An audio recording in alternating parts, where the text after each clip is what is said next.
Hi guys, welcome to the channel. This is what if Naruto gains immortality.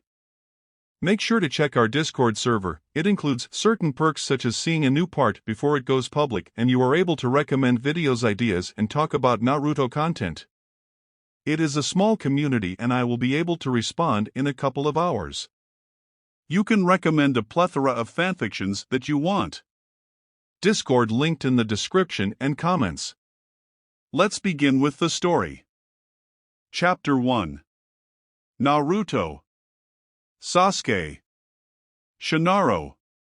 Three voices intertwined as their owners finally triumphed over the greatest threat the elemental nations has ever faced. Pale Byakugan eyes helplessly glared with hatred at the reincarnations of Indra and Ashura as the sun and moon reached out to forever shatter her dreams of eternal peace. Impossible. For me, the mother of all chakra, to be bested by the wretched offspring of Hagoromo.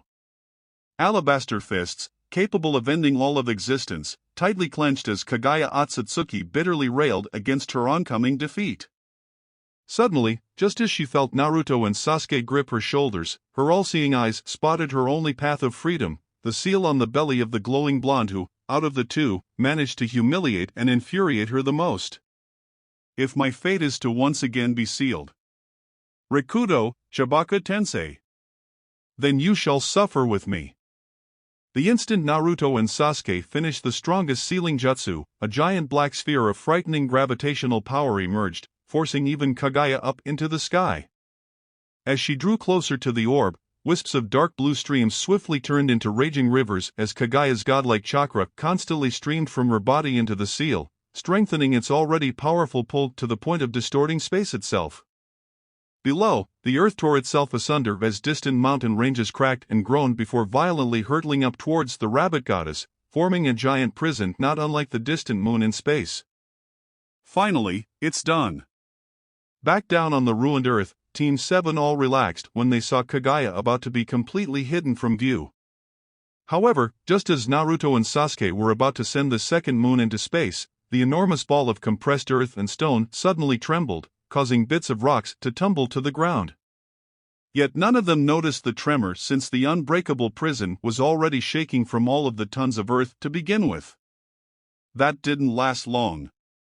With a last burst of her godly chakra, Kaguya shuttled her prison between dimensions towards the quartet, who only now began to realize something was wrong when a black rift in space abruptly swallowed her. What the? Naruto, still garbed in both Kurama's and the Rikudo Sennin's yang chakra, uttered his astonishment before widening his crossed eyes in shock when Kaguya's prison teleported not 20 feet above him. Oi, Sasuke! What the hell is going?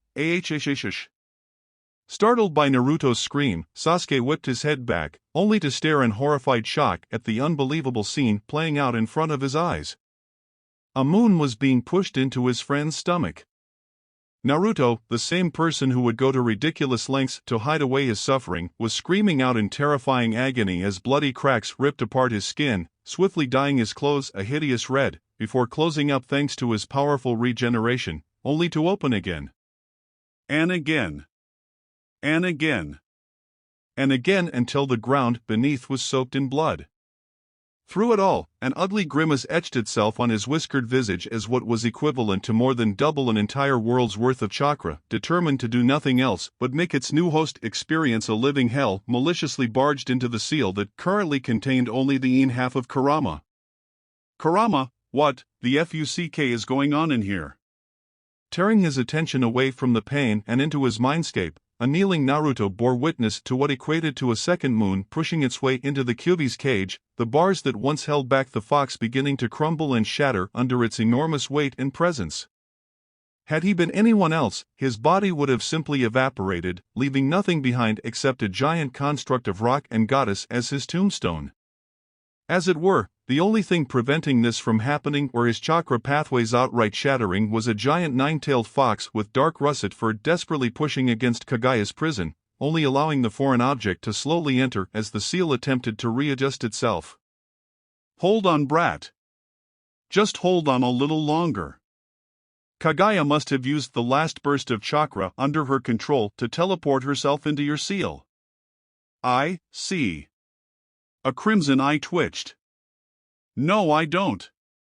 How the fuck did she do that dash? How am I supposed to know? I'm a bit busy over here. Kurama ferociously roared as he was steadily pushed back further into the seal by the moon. Naruto didn't reply as he was yanked back into the real world from a sudden jerk on the back of his shredded jacket. Flipping through the air, the first thing he saw and felt was solid stone as his face bounced off of Hashirama's arm.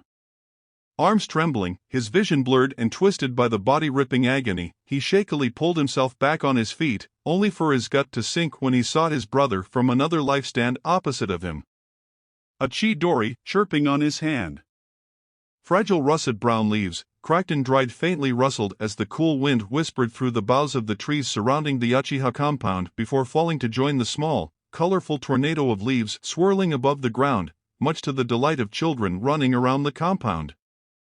Just a few blocks away, the barking of the Inazaka clan dogs intertwined with the sharp chirping of birds could be heard all over Konoha as the sun rose to greet the new day. Only the faint wisps of smoke that rose from budding industry marred the otherwise picturesque scene. All in all, it was a normal day for the village hidden in the leaves.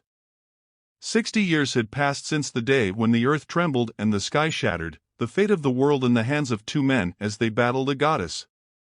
And for 60 years, the elemental nations finally knew peace, all thanks to a certain blonde. Yet, as laughter and barks drifted through the air, the Uchiha compound was silent, unnaturally so. A heavy, almost tangible atmosphere hanging above the compound was a stark contrast to the scene outside. No light or signs of life could be seen from the rows of old, but well-maintained, houses, except for one deep within the ancestral area. Inside, behind a pair of thin paper walls and beneath a blanket laid a man with stark white hair, inky eyes, and a missing left arm shorn off near the elbow. His face and build, once the object of rabid affection from women across the elemental nations, was now withered and lined with age. On each side of him knelt two people. On his left was a woman with pale pink hair, startling green eyes, and a fading violet diamond on her wrinkled forehead. Fade lines marked the edges of her lips and eyes, the legendary seal taught by her master now losing its potency in her advanced age, yet such trivial blemishes did nothing to diminish the gentle smile that played on her lips as she gazed down at her husband. On the opposite side sat someone who didn't seem to quite belong, a young man with sun-kissed blonde hair, eyes as blue as a cloudless summer sky, 3 whisker-like birthmarks on each cheek, and a right arm completely wrapped in bandages covered in a myriad of minute black seals. If not for his radically different features, he could have been mistaken as the son or even grandson of the old couple before him. For several minutes, none spoke as dust lightly settled on the soft mats. Yet, despite the depressing air surrounding them, there was a sense of peace and comfort brought along with years of friendship and complete trust in the other. Finally, it was the bedridden man who broke the silence. "Naruto, Sakura, I'm Dash." A string of coughs broke Sasuke's sentence. Only after Sakura, her hands speeding through seals with almost nonchalant ease, passed a glowing green hand over his chest did he stop. Taking a deep breath, he locked eyes with the man he called brother. "I'm dying." A grunt interrupted his words. "TCH, you've been saying that for the past couple of years, you damn bastard. Yet here you are, still breathing and going on about that insane plan of yours. I've said it before and I'll say it again. With the power of the 6 paths in your eyes, you can still live for a few more years with Sakura and Sarada. Come on, Sakura, back me up on this." Naruto retorted. He crossed his arms before his chest, glancing between the two as he pleaded for them to see reason in hope of triggering even a fraction of the unyielding resolution Sasuke used to have. However, the worry in his eyes betrayed him. Off to the side, Sakura merely sighed, not bothering to give a straight answer, having long agreed with Sasuke's proposal. Suddenly, just as Sasuke was about to respond, a shudder racked Naruto's powerful frame as pain capable of driving a god insane coursed through his body. Slowly, his shaking form started to keel over, and would have if not for the thin layer of gold flames which erupted from within. As his companion from birth undid the changes that took place in his very genes, Naruto spat out a small wad of blood before righting himself. Through it all, neither of his friends bothered to react, as if used to the sight of someone capable of punching a hole through the moon losing control of his body, the only sign of worry reflected within their eyes while the scent of rusted iron filled the air. "All these years, and you're still a daube." Sasuke chuckled affectionately, more amused than angry at the weak attempt to rile him up. He knew Naruto meant nothing by it. His eyes grew misty as he remembered all the times they clashed, whether it be with words or their fists, each bruise and scar a proud reminder of their times together. As he watched Naruto wipe the blood from his lips, he mentally sighed, how time has flown by. Before he could sink deeper into nostalgia, a streak of agony lanced up his crippled arm. He winced at the unwelcome surprise. Enough, the past is the past. There is work to be done. Taking a deep breath, Sasuke glowered at the stubborn blonde, lifting his decrepit body inch by inch with a trembling arm. "Ichen, you know you only have half a year, maybe a full year at best before that bitch finally claws her way out of that seal. By then, I won't be able to even stand, never mind fight." "And you?" His voice trailed off, the room still trembling under the force of his fury and chakra. Flopping back into bed, beads of sweat rolled over his heaving chest as he cursed how weak he was. Yet not once did his eyes leave Naruto's, his tone now soft, almost begging for him to see the inevitable. With a sense of finality, he delivered the finishing blow. "And you will be dead. Either by chakra overload or by her hand after she rips Kurama from your belly. Along with everyone else." For a moment, nobody said anything, for how could they? No matter how Naruto wanted to deny, yell at his friend he was wrong, that there was always another way, his throat choked up before he could say the words. Because the bastard was right, as he usually was. When he saw Naruto stay quiet, Sasuke seized the opportunity to say the words that had to be said. "Only when yin and yang combine back into one will you be able to preserve your body from breaking down any more than it is already. And with my eyes, you will be able to resist Kaguya's pull on the Juubi and only then stand a chance against her." He paused for a second before adding, "Perhaps your seal will even stabilize and give you time to adapt to your new powers." Naruto irritably rubbed the back of his head as he sighed in frustration. "Maybe the changes to my body can be stopped. Maybe the seal will stabilize. Or maybe they won't.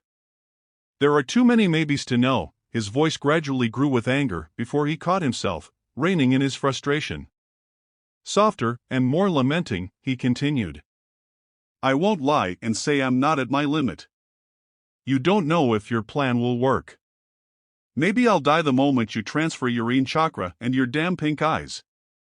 You don't know, and I don't want to risk it." For all his complaints, Naruto knew there was no other choice. Sakura knew it. And Sasuke definitely knew it. And he made sure Naruto knew he knew. Ignoring how his body protested the motion, the elder Uchiha forced his body back up into a sitting position. "Dobe." In response, Naruto slapped his hands down on the mat, or rather through it. "Decrepit old man." A hint of red and violet emerged within the inky darkness as Sharingan and Rinnegan whirled to life. "I'll show you old." "Ha! Bring it on, you dash." Just as the two seemed ready to leap at each other to brawl it out, a hand appeared behind their skulls. "Enough!" Smash! A certain someone finally couldn't stand it any longer as her legendary temper, rumored to even surpass her mentor's, burst to life as she slammed her teammates' heads together until all they could see was stars. Finally, as the two legends slumped to the ground, a lone figure stood tall, her figure illuminated by the morning sun as rested her hands on her hips, green eyes ablaze with victory and exasperation alike. "Ow, Sakura, what was that for? Was that really necessary, dear?" Their complaints quickly petered out when they saw the culprit raise her glowing fist in warning. Seeing them simmer down, Sakura withdrew her fist to point at Naruto. "Naruto, listen, and I mean really listen. I'm only going to say this once. You've already heard Sasuke's reasons for transferring his powers to you, and there's nothing wrong with what he said. So I won't say anything more about that. But there's something else you must consider. You know that the elemental nations have changed, for better or worse. Peace is now the name of the game, and with everything you've worked for, power such as yours and Sasuke's is no longer needed in the new society, not with everyone across the land being so goody-goody towards one another. Even the shinobi way is dying out, with the lack of wars and creation of safer roads. It can be seen everywhere. Last year, only 2 children signed up for the Shinobi Academy, and even then, they soon dropped out to become businessmen. Not to mention the recent Kaguya are a joke compared to the past ones, some haven't even seen death. The light in their eyes dimmed as they thought of how a core part of their childhood was dying out. However, they had come to terms with this long ago. The tradition of the shinobi was one built on blood and hatred and no longer had a place in the new age of peace. Lowering her hand, Sakura sat back down, her face slightly pale with exhaustion as her other hand sought for Sasuke's. Naruto, the last shinobi who could be considered true shinobi, was Sarada's generation. Soon, the shinobi will cease to exist after her generation passes on, but should you survive the coming fight, you will be the last shinobi. So just take the gift that he is offering, even if it's just a way to remind you of us after we pass on.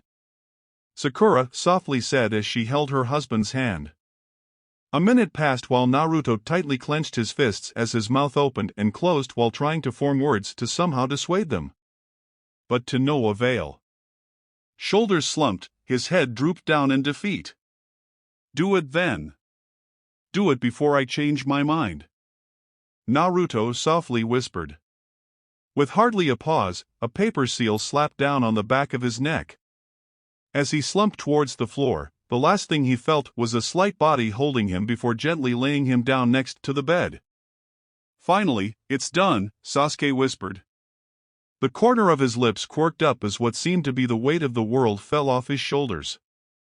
As Naruto lost consciousness, he looked back to his wife's face to see 2 tracks of tears spilling out from her eyes as she fussed about with the blonde's eternally spiky hair in preparation for the surgery. Stretching out a trembling hand, the last reincarnation of Indra took hold of his friend's right hand. At last, the cycle is broken. Perhaps, this is another form of revolution, as the old man foretold. Preparing to transfer his half of Hagoromo's power as well his own chakra reserves, Sasuke glanced up at his wife for over 50 years' glistening eyes before an uncharacteristically large grin broke out on his face.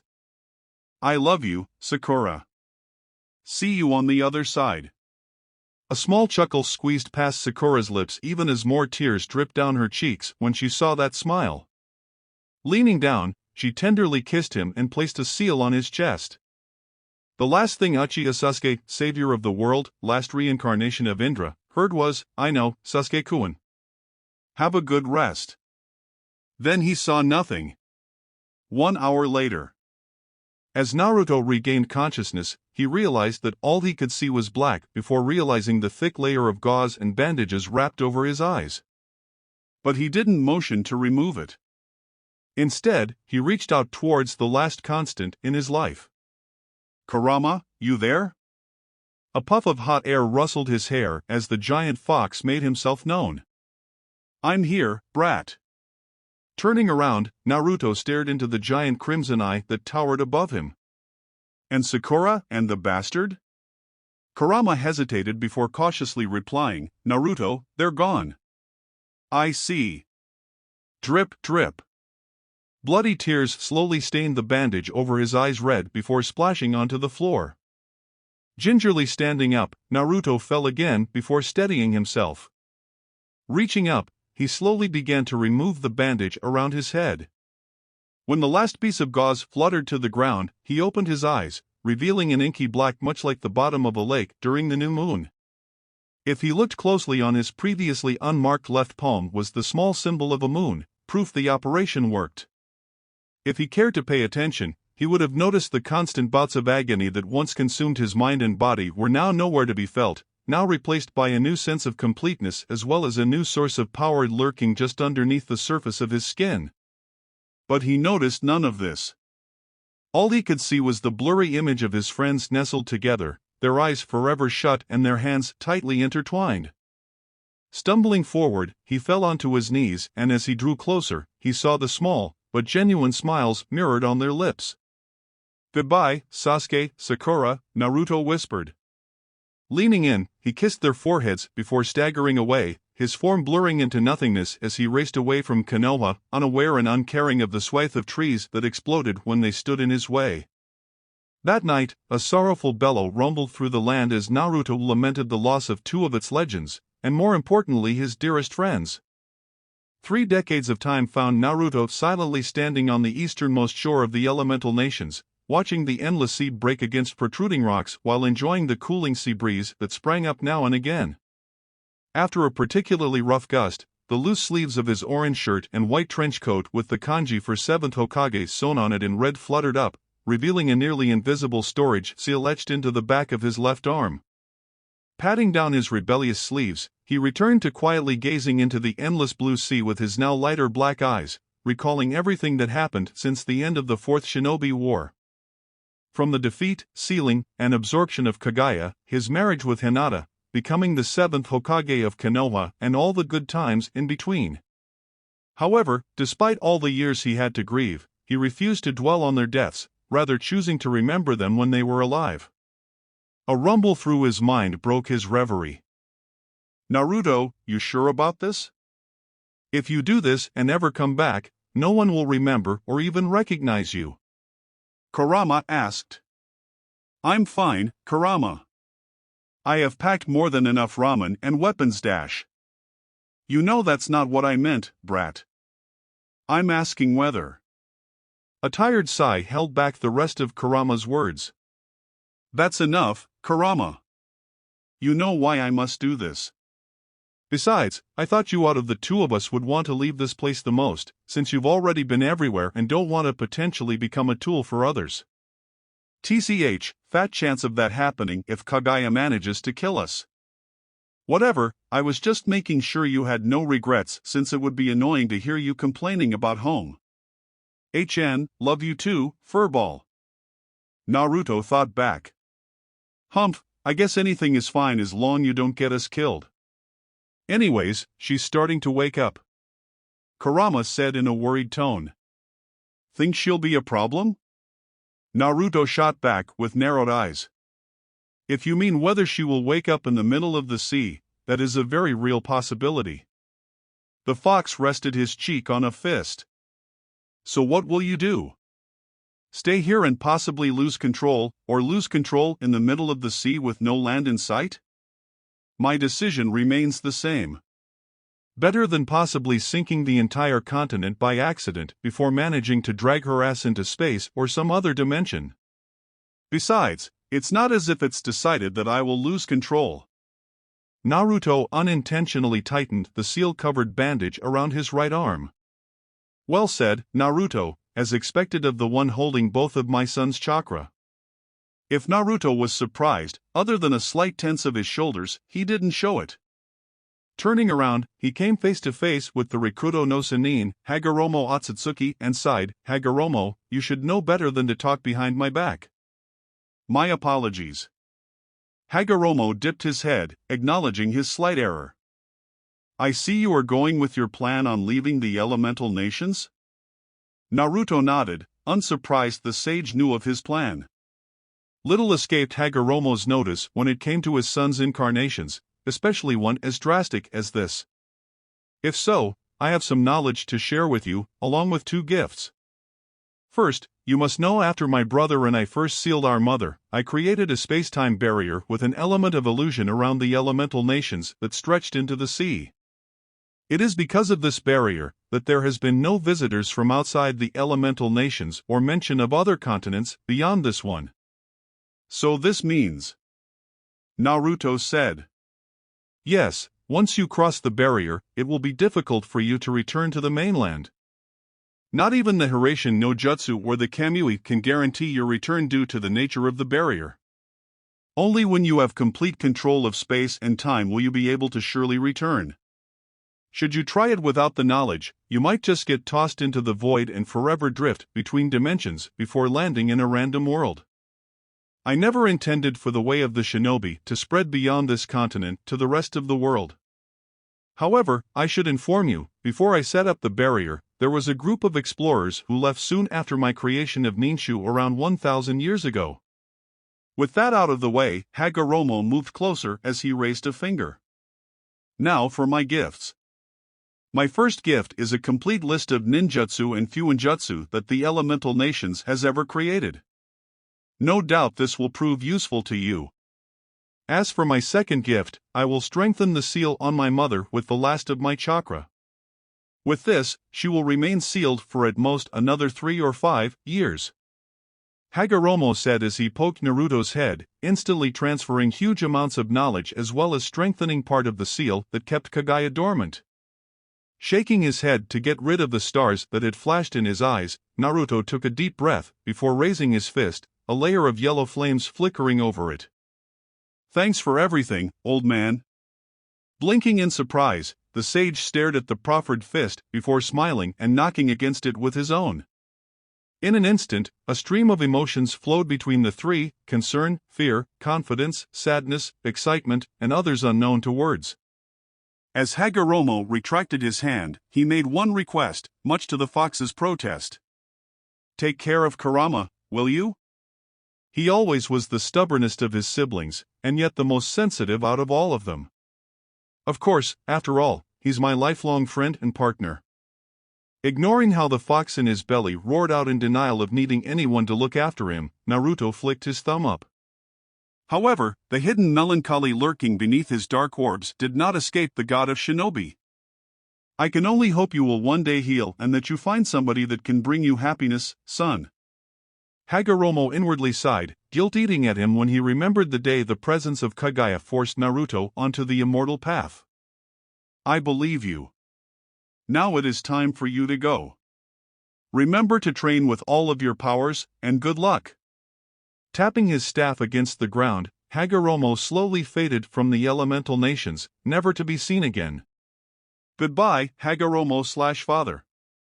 Naruto and Kurama said one last time.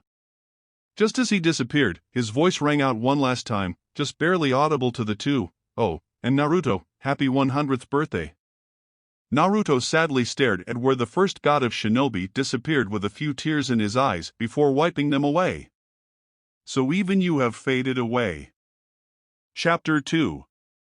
Without wasting a second, Naruto tapped a seal marked on his left arm before moving back to avoid the incoming splash as a boat capable of transporting 10 men dropped into the sea. Gently stepping onto the bobbing deck, he, more out of habit than necessity, crossed his fingers for his signature jutsu. Kage Bunshin no Jutsu.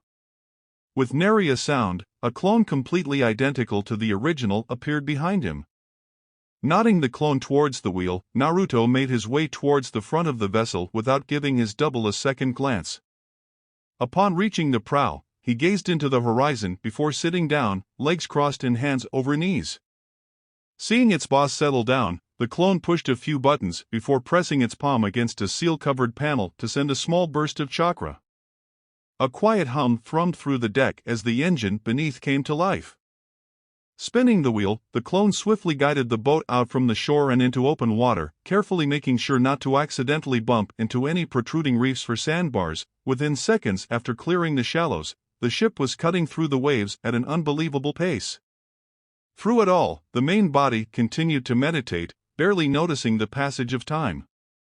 With the clone's power and large chakra reserves, there was no need to worry about the ship stalling or getting wrecked by some manner of sea creature or freakish weather. Day quickly became night.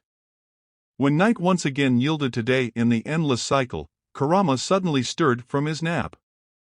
Hey, brat, it's about time we find out about what abilities your eyes have. His meditation interrupted, Naruto cracked open his eyes as he gazed at the seemingly infinite sea in front.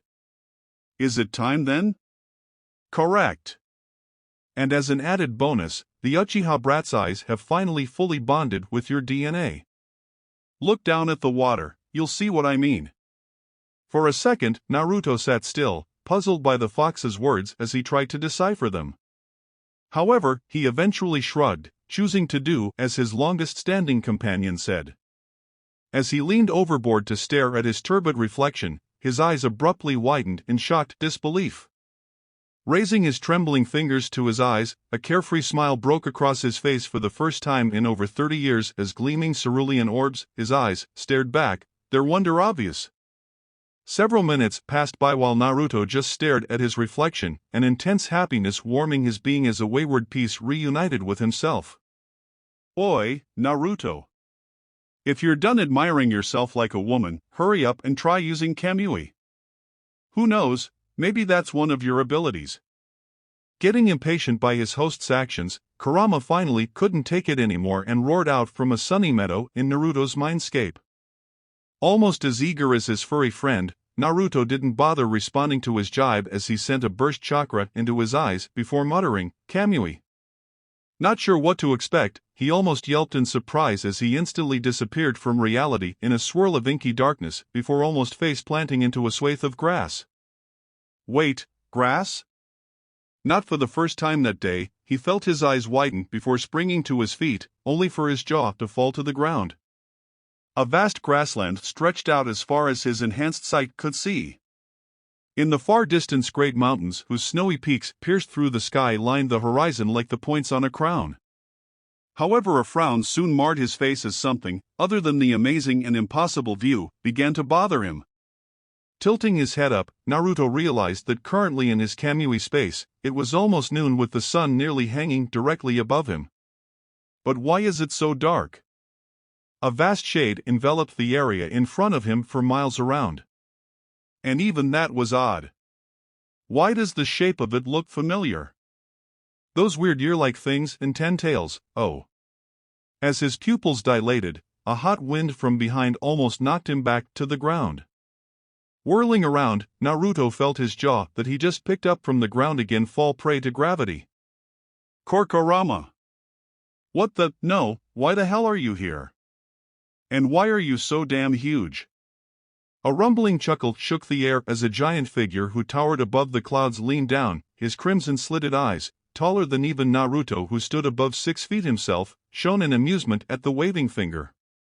It had been a while since the fox last saw surprise on this scale from his partner, and it brought him joy to see his friend begin to act like the knucklehead he once knew. Don't act so surprised, Naruto. Neither of us knew what kind of abilities you would have after the Rinne Sharingan mutated to bond to your genes. But for your Kamui space to actually be a whole other world or even universe and allow me to manifest myself, how extraordinary. Kurama swept his gaze about the dimension while blatantly ignoring the second question. The corner of Naruto's eye twitched at Kurama's far less intense disbelief before his brows furrowed in confusion. It simply didn't make any sense. Compared to Obito's space, it was like trying to compare a water balloon to a planet. There simply was no comparison. Had it been just the size, he could have easily attributed the difference to him having a larger chakra pool. But as for the grass, the mountains, the sun? Impossible. As he went through the possibilities, a sneaking suspicion came to mind. Out of everyone he fought, only 4 people had spacetime powers related to dimensions: Kakashi, Sasuke, Obito, and... could it be Kaguya? It was a worrying thought, but not an entirely unexpected one considering what the seal on his abdomen was designed to do. Glancing down at his bandaged arm, Naruto banished the thought for now. Besides, it's not the first time such a thing happened. Now was the time to wonder about what-ifs, but rather to prepare for the inevitable fight, starting with his new abilities. For the past 30 years, he had been hard at work adapting to the inside of the 6 paths, and now, with only a few years left, he had to not only determine what abilities the eyes granted him, but also mesh them with his fighting style. Slamming his palms together, Naruto sent a spark of chakra running to his storage seals. A small cloud of smoke exploded around him, much to the irritation of the giant fox. Huffing out in annoyance, the faint obstruction was blown away, revealing 6 legendary bodies laying before Naruto. Senju Hashirama, Senju Tobirama, Senju Tsunade, Uzumaki Nido, Uchiha Itachi, Uchiha Sasuke. Suddenly, several clones of Naruto appeared from behind him before they made their way to the corpses. Nothing had to be said between the 2 partners. The number and quality of the bodies along with the black rods slipping from their hands all pointed towards one thing. These bodies of shinobi, all who have altered history in their own way, were to become his new 6 paths. And as Naruto began the process of making his paths, Kurama tilted his head at the sheer power laying before him before shaking his head. It's not enough in the end. Although each of these humans were once something great, some capable of subjugating entire shinobi villages on their lonesome, they'll only be mere annoyances against her. So why is he doing this? When the final rod was inserted, 6 pairs of ringed eyes abruptly snapped open as their owners sat up and scanned the surroundings without intercepting each other's line of sight. But when a certain busty blonde caught sight of Naruto, a glimmer of confusion entered her and the others' Rinnegan eyes. And Naruto? What? Why? Calm yourself, Tsunade, and look at his eyes. Then all will be explained. Tobirama, ever the cool one, quickly noticed how he seemed to have 6 other visual points despite only having 2 eyes. Beside them, Naruto also stood there, stunned as realized that his mentors still retained their memories. Unlike Nagato's paths quickly getting over it, he brushed his hands of invisible dust before saying nostalgically, "We have much to talk, Bachan, ow." A small fist quickly reminded who he was talking to as he sailed into the horizon, a gold shooting star going in reverse. Kurama snorted in amusement. Haven't seen that in a while. 2 months later. As it turned out, all those years of constantly suffering body-tearing pain weren't without benefits. His original massive chakra reserves had grown exponentially ever since Kurama had absorbed the entirety of his other half and his siblings. Utilizing a reservoir of chakra comparable to Kurama's when he was divided in 2, hundreds of thousands if not millions of clones surrounded by various elements and creations covered the now pockmarked land. As for the original... Oof! A tan fist slammed into a red samurai chest piece, creating an imprint of said fist in it. The earth rumbled as the first Hokage, Hashirama, was sent flying through dozens of trees before grinding to a halt in a trench made from his own body. Groaning, Hashirama slowly began to pull himself out of the crater before the same hand that knocked him into it appeared above him. A bright grin lit up his face as he grabbed the hand. "I say, Naruto, you certainly have gotten stronger. Were I still alive, you might have killed me with that punch?" Dusting himself off, his Rinnegan met bright cerulean ones. "To think you're still wearing those resistance seals Mito created. Incredible." Naruto sheepishly rubbed the back of his head. Even after all these years, that habit of his hadn't changed. "No, I'm just grateful you all didn't mind me summoning your souls from the Pure Lands." A sorrowful glint entered his downturned eyes as he mumbled, "Even if it's only temporary." These past months in his dimension, despite it only being a week outside, much to his confusion, were the happiest he had in several decades. Free from the crippling pain in training with people he loved and respected, it was a bliss he didn't expect for the rest of his life. But he knew all of this was merely momentary. Already, he could feel them approaching the barrier that separated the elemental nations from the rest of the world, and soon, they too would leave him. A strong hand landed on Naruto's shoulder. "Naruto," an uncharacteristic serious look shone from Hashirama's eyes. "Don't let it get to you, we all knew this moment was going to come sooner or later. I'm not going to pretend to understand how it feels to be immortal, to continue to exist while everyone else returns to dust. But I do know this, we are shinobi, we are the ones who endure." And remember, the first god of shinobi brightly grinned as he laid a hand on Naruto's heart, "You are never alone. You have Kurama, but most of all, as long you have us in your heart, we too shall live on." Drip, drip, drip. Tears that nobody alive has ever seen began to stream down the corners of Naruto's eyes as 5 pairs of hands of different sizes, colors, and feeling landed on his other shaking shoulder. Looking around, he gazed at the friends, mentors, legends, and rival as they too did the same, all of them engraving the memory of each other into their minds.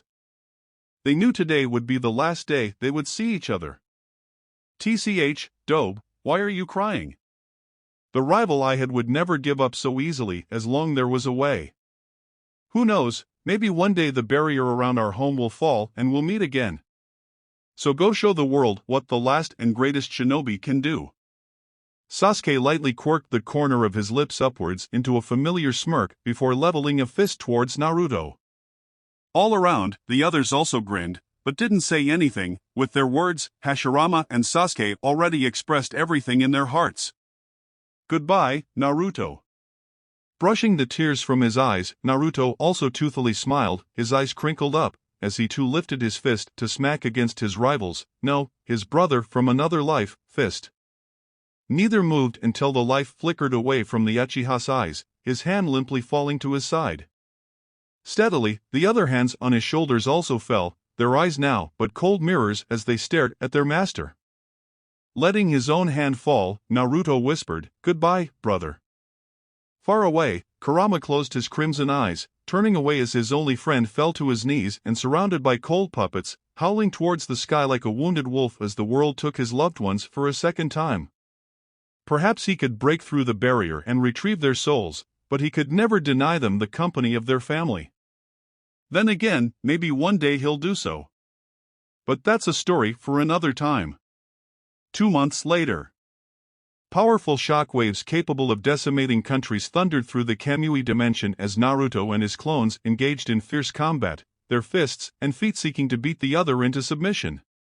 Off in the distance, what seemed like thousands, if not hundreds of thousands, of clones watched the show while practicing their own set of jutsus and chakra natures.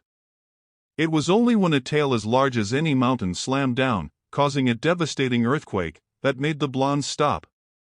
Beads of sweat trailed down the original's neck and past the small diamond tattoo of the Byakugan seal Tsunade and Mito specially modified for him, a seal which constantly absorbed and compressed the surrounding nature energy to unbelievable levels, before storing them away. Sweeping his Rinne Sharingan towards the towering fox, Naruto raised an eyebrow. Did something happen, Kurama? Looking into those eyes, the Juubi suppressed a small shudder when he remembered how those eyes could use all of the Mangekyo Sharingan abilities of the previous Uchihas, never mind the unknown ones that lurked beneath those spinning tomo. Hell, he even decided to hide the unique ability Naruto's right eye could wield, so worried he was of the possibility that his friend might try to right then and there try break through the barrier around the elemental nations. Pushing away such thoughts, he rested his furry cheek on his fist. Nothing happened, brat, other than the first sign of land we've seen in the past 4 months. Then again, if you're not interested, perhaps we could. Several hundred puffs of smoke exploded. Dusting himself off, the Rinne Sharingan began to spin as Naruto prepared to exit his dimension. Nope, as pure as the nature energy is here, I was getting sick of just seeing myself and your ugly mug. Let's go. Brat, you dare. Notes. Kamui Authority of the Gods. Chapter 3. By the time the clone spotted land, the full moon was already high up in the night sky.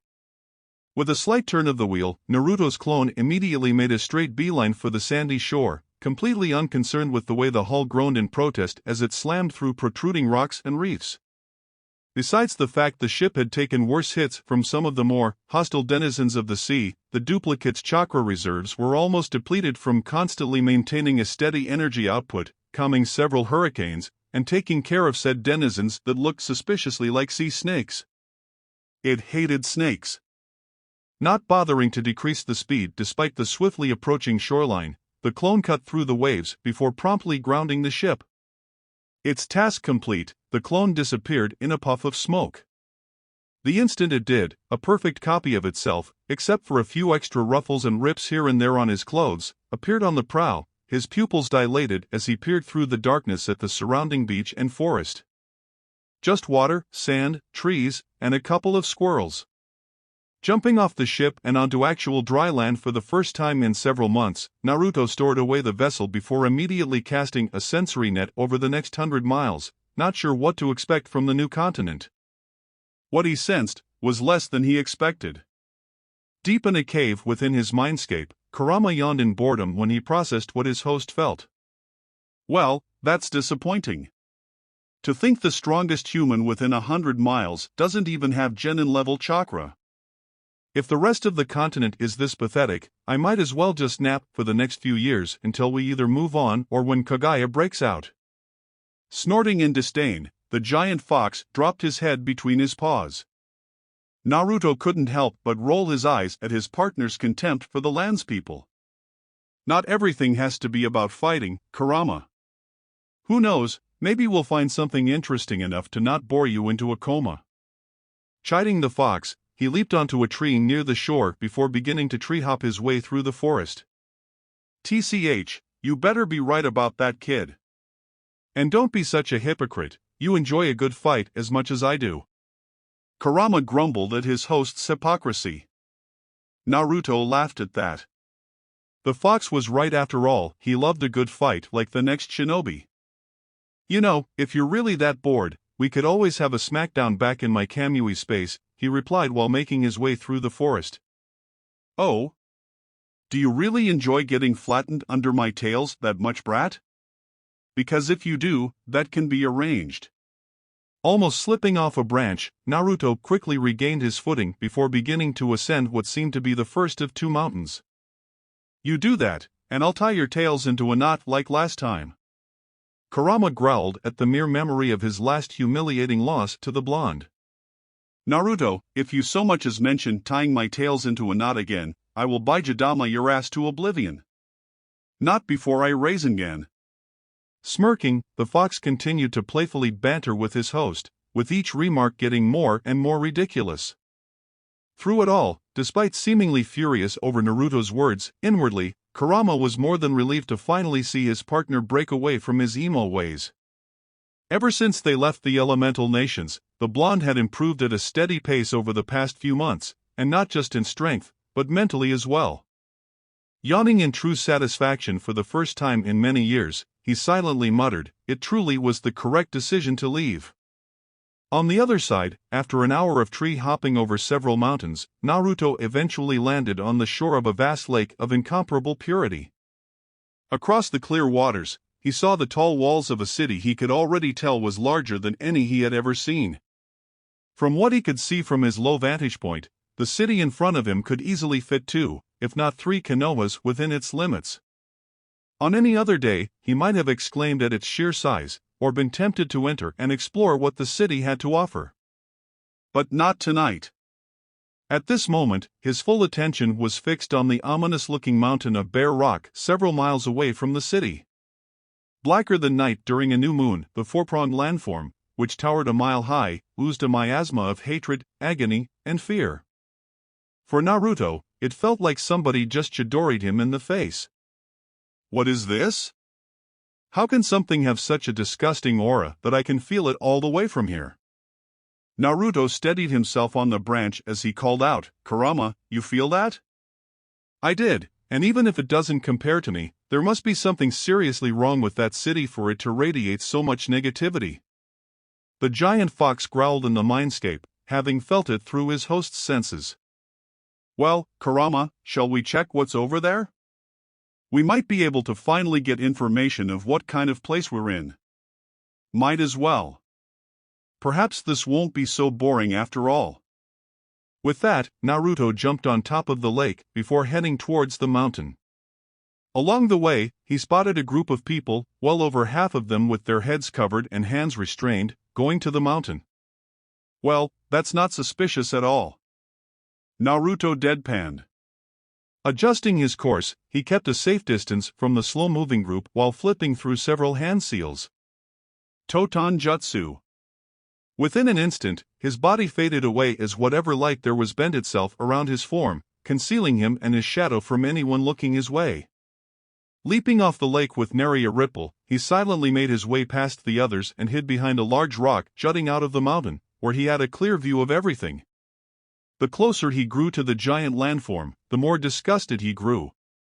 The unpleasantly familiar smell of rotten corpses and old blood rolling off the mountain made him frown. Just how did it come to this? For the mountain to smell like this, countless men had to have died. More importantly, how could the city allow such an abomination to have happened? Naruto wondered as he watched a group of humans stop several feet from the mountain, frowning when the air ripe with fear and panic slowly gave way to what felt like indifference. His eyes narrowed when he spotted 2 humans in black cloaks, their hooded faces hidden in shadow suddenly emerged from the mountain beneath him. His nose twitched when he smelled a distinctly foul smell, separate from the mountains, in the air. Some kind of gas? Is this the reason behind their blank eyes? Naruto muttered, glancing between the two strangers and the blankly staring group. The seconds slowly ticked away as the newcomers swept through the crowd, odd clucking noises coming from the hoods now and again. Then they stopped. What he saw next horrified him. With a flick of their wrists, the two beings raised their hoods, displaying bird-like faces with huge beaks, and started to devour the nearest drugged humans. Unable to watch any longer, Naruto shunshined behind one of the two monsters, a summon kunai in hand. With a swift stab, he buried the entire length of the blade into the shorter one's skull with a sickening crunch before sweeping it towards its companion, only for the second creature to duck, its sword a mere flicker of silver as it instinctively stabbed towards the man who killed its brood brother. To no avail. With a scream and burst of blood, the monster felt his arm holding the sword be sliced off, the limb still tightly clutching his weapon. Howling in pain and rage, he stabbed his pointed beak towards Naruto's head in a desperate attempt to surprise or hopefully kill his ambusher, before choking when an unstoppable force closed around his throat and slammed him into the side of the mountain. Struggling, his fingers scrabbled over the hand, unmercifully squeezing his throat, only to cough when his assailant grabbed his remaining arm and effortlessly snapped it like dry kindling. Who? Growing limp, the monster weakly hissed, ceasing its futile struggles as it stared into a cold pair of ringed purple eyes. Without a word, he helplessly watched in despair as a palm grasped at his face. As his vision went black, the last thing he heard was Ninjendo. A soul-chilling ripping sound filled the air as Naruto tore the thing's soul from its body, a century's worth of memories and information filling his mind. Arezak, that's what they are. Closing his eyes, he skimmed through its memories, his face twisted into a silent snarl as saw all of the helpless faces the Arezak feasted on, their methods of torture, the two leathery bat things currently away from the Forsaken Rock, and finally the blurry face of a man with a mantle-like black dragon half the size Kurama was when he was the Juubi behind him and piles of bodies in the background. However, when he tried to see past the blurriness, the image shattered with only a whisper of King Galbatorix. Naruto frowned, not expecting the memory to just shatter. Granted, his skill with the Ninjendo path of the Rinnegan was novice at best due to having little to no test subjects to practice on. But, clearly the inhabitants of this strange continent were not as helpless if they were capable of manipulating the soul. As he further reviewed the memories, he came across a more recent memory of them killing an old man who shielded a boy with a silvery palm with a smaller blue dragon behind him. As he dug deeper, he found a name, Aragon, as well as another name, Varden. After reviewing several more memories, it grew clear, whoever this Aragon was, the boy was of utmost importance to them and their backer. Flashing past several more memories, one of which included the Arezak killing another middle-aged man who fell in front of the boy to take a dagger for him, found the two things he killed had already deduced that Aragon, with no other options, would flee towards the Varden. As he looked for memories of the Varden, all he got was an approximate location in an enormous range of mountains that touched the sky called the Beer Mountains in the Far East across a large desert. When he searched for anything regarding the Varden, he also noted the language, immediately setting aside a few thousand clones in his Kamui space, but most importantly, magic, so that's how the natives use their chakra. Naruto mused as he watched in wonder at how the use of a few weird words managed to conjure fire, wind, and several other more arcane effects. But before he could delve deeper into the memories, a groan behind him alerted him the men once meant to be the creature's supper were coming to. Grabbing the other Arezak's corpse, he vanished in a swirl of darkness. Now was not the time to carelessly reveal himself to the Empire, as he found from the Arezak's memories, especially if this King Galbatorix was the kind of man he suspected to be. Blinking away the light of the midday sun, Naruto tossed the Arezak's bodies away, unwilling to even touch their disgusting bodies a second longer. Sitting down, he crossed his arms as a pensive look appeared on his face. The ground trembled as a series of booms rang through the air. A few seconds later, a towering shadow blotted out the sun, covering the blonde in its shade. But other than heavy breathing, the giant ten-tailed fox stayed silent, settling to merely stare at his friend as he waited for him to speak first. He didn't have to wait long. "What should we do now, Kurama?" "All I wanted was to get away from the elemental nations for some peace and quiet, and train like hell for Kaguya. But not only is this land far from peaceful, there is war going on against an immortal king." He sighed. "If I didn't know better, I'd think we stepped into some kind of fairy tale." "You realize your entire life could be considered a fairy tale, right?" Kurama deadpanned, a giant tick forming when the blonde casually ignored him. "It's like Kaguya all over again, damn it. Not to mention there's all this weird voodoo magic going on. Although I doubt it could harm us, we should find somewhere to learn more about it." Running his bandaged hand through his hair, Naruto sighed in frustration. "But I doubt the Empire, or rather the king, will exactly be happy to share such knowledge, especially after I killed his hunting dogs. But if I go to the Varden, they'll no doubt try to force me into their war in exchange for knowledge. It doesn't matter if their side is righteous or not, war is war." He paused before muttering, "And war never changes." Behind him, Kurama tilted his head to the side, his tails lazily swaying in the air. Honestly, the fox didn't really care about what Naruto did. Because, he believed whatever his friend eventually decided to do, it would be the right one. "So what will you do now, Naruto?" Naruto closed his eyes, pinching the bridge of his nose as he ran through every detail he could of the war between the Empire and the Varden. Even if he loved a good fight, he had long grown tired of killing. And from what he saw, he could envision a future where tens, or even hundreds of thousands would die, their blood soaking the earth as they fought for a cause they no doubt considered noble and just. And he couldn't blame the Varden. From what he saw, he would do the same in their shoes. For a second, he considered simply assassinating the Mad King and being done with it. "But I can't. Even if I kill him, the Empire is already so corrupt, the aristocrats would at best place another cruel king in his place, and at worst create a greater civil war as they fought for their own independence. The common people would continue to die and plunge the land deeper into chaos." And so he had a choice: either ignore the war and simply continue on his journey, wherever it may lead, and train with all his might to improve his body and techniques, or join the Varden and lend them a helping hand, once again returning to the battlefield as a reaper of lives, a god of slaughter.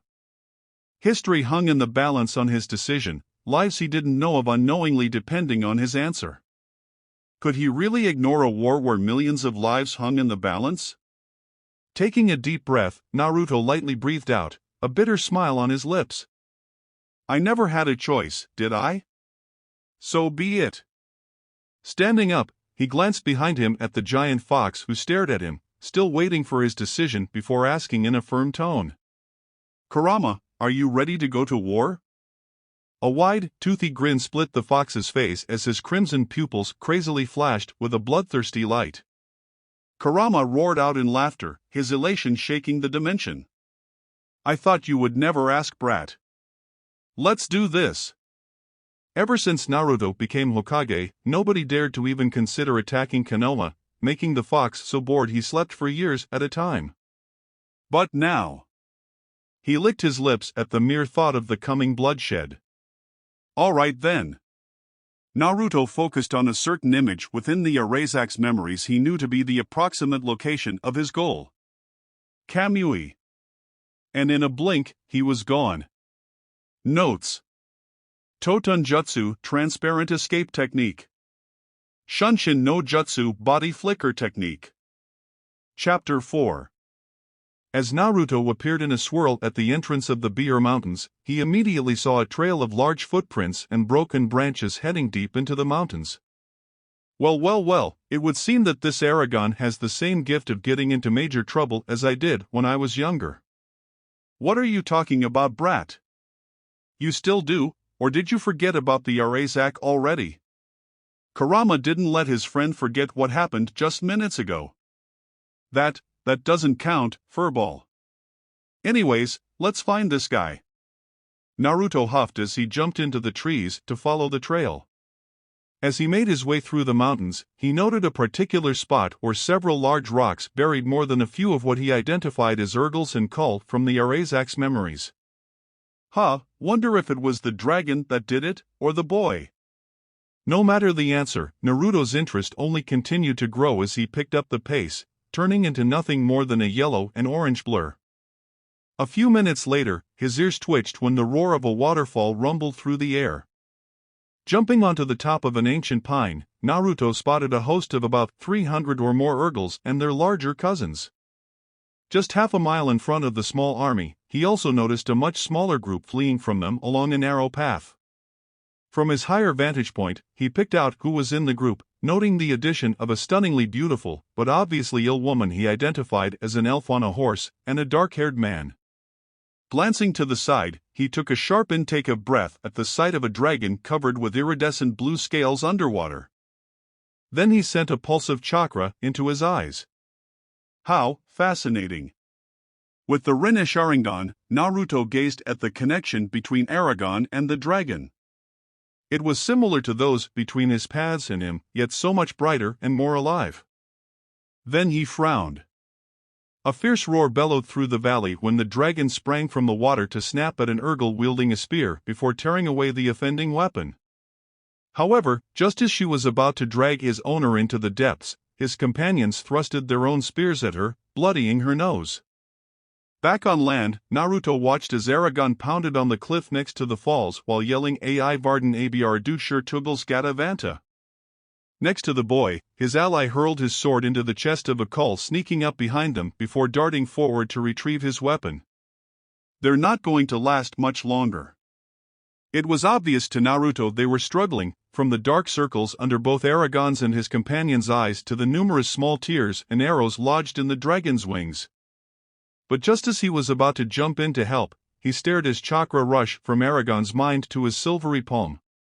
Gierda Thera Calphus. Sharp cracks resounded off the cliffs, followed by harsh screams as around 20 of the urgles fall while clutching their legs where bone protruded. Narrowing his eyes, he saw Aragon suddenly lean against the dragon in obvious weariness, the well of energy suddenly almost drained. So that's magic. Interesting. I wonder. Naruto pondered before shaking his head. Whatever, that can be thought on later. Time to intervene, they look like as if they're on their last legs. On the ground, Aragon stared at the cliffs next to the waterfall as his mind tried to process that nothing happened after he uttered the words to gain entry to the Varden. His mind was snapped back when Murtaugh shouted out, "What now? We can't stay here."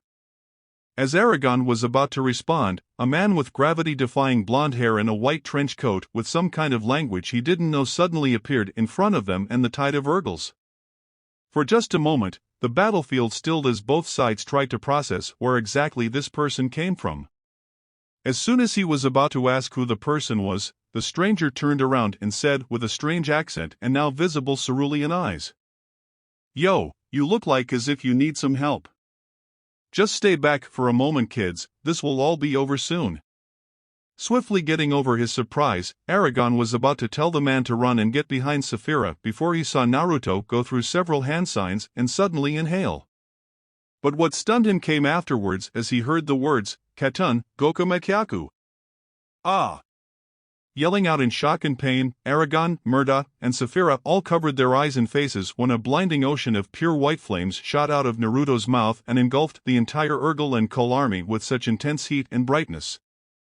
What kind of flames are these? My whole body feels as if it's being roasted over a giant bonfire. No, it's worse.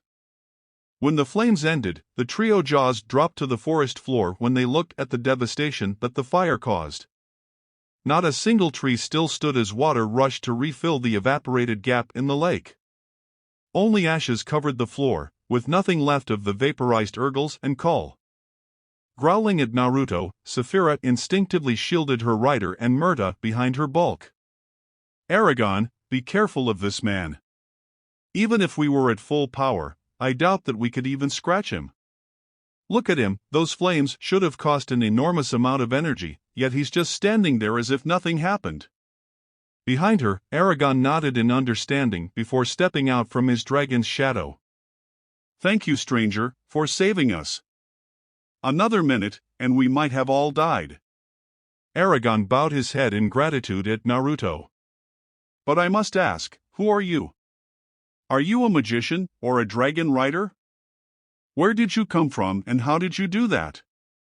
"Those words were not of the ancient language from what I know."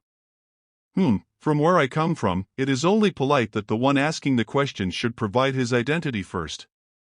Naruto cocked his head to the side before shrugging. "Then again, I never was one for niceties." "Very well then, my name is Naruto Uzumaki. And no, I'm not a magician or a dragon rider, just a simple traveler. As for your last question." When his voice trailed off, the small group leaned in, only for the blonde to suddenly grin. "That's a secret." The dragon snorted in exasperation while Aragon and Murta rolled their eyes at the blonde, much of their caution dispelled by the sudden levity. Noticing Naruto gesture towards them, Aragon nodded before introducing himself and the others.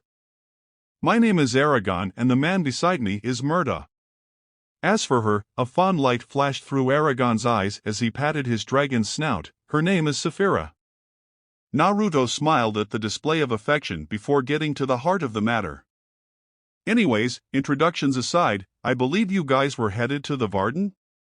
In an instant, the cordial atmosphere dissipated as Aragon, Murta, and to a lesser extent Saphira tensed, although she hid it well.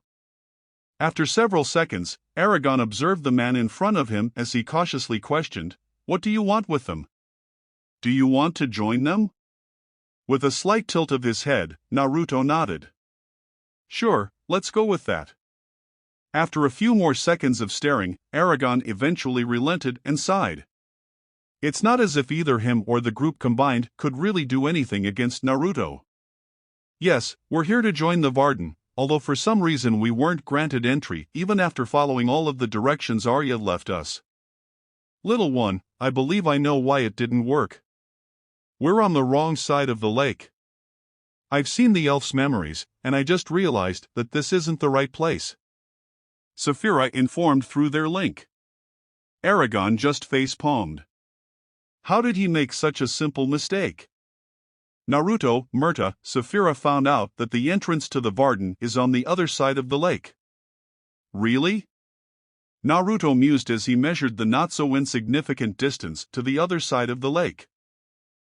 If it were just me, I could just water walk to the other side with no problem. Then again, I could just carry them while water walking. Alright, let's just do that. Hey Aragon, could Saphira fly you and the elf towards the other side? After getting confirmation from Aragon, Naruto continued, then do so. I got a plan. As Aragon started to mount Saphira while bringing along Arya, Murta walked over to whisper, "Do you think this is a good idea? Can we trust him to not just kill us after we get into the Varden? There's not much of a choice, is there? Even if we were at full strength, Saphira told me that it would still be useless to fight him, we wouldn't even scratch him." Aragon replied as Murta just grunted, not comforted at all by his words.